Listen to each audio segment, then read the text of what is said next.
Welcome to the Global Pulse, a short video series where our experts break down a trending topic in international business and why it matters to you. Tech giants in Silicon Valley have been on a collision course with regulators in the European Union for decades. And recently, Apple and Google were dealt a little bit of a blow from the European Union Court of Justice regarding the way in which they operate in the European Union markets. Apple was ordered to pay 14.4 billion euros for taxes that it owed, and Google was ordered to pay 2.4 billion euros for acting in an anti-competitive way with regard to some of its search results.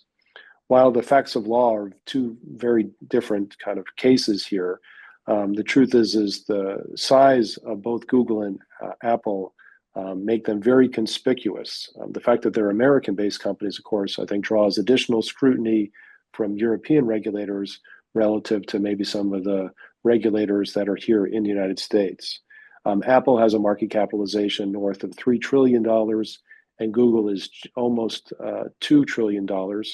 And that puts them both in the top five of largest companies around the globe. And when you think about them, just a few miles apart there in Silicon Valley in California, they're both market leaders when it comes to some of the tech products that they make and the services they provide. And of course, they have a significant customer base in the European Union. And while they, are providing, products and services over there and generating revenue, there are questions about how these multinational tech giants are able to go ahead and conduct their business.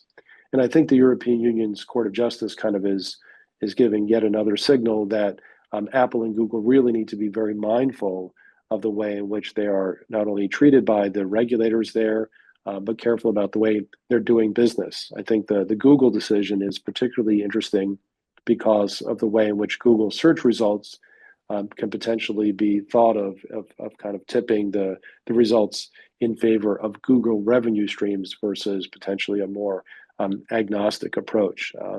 That kind of decision by the Europeans is something that may have an impact in the case that the US federal government has against Google for some of its practices as well. The Apple case, I think, is also very important, certainly in terms of the way in which Apple is thinking about its income and potentially repatriating it to the United States. They, of course, while not pleased with the decision that the European Union's Court of Justice have, definitely see this as an opportunity for them to rethink the way in which they're managing their money globally.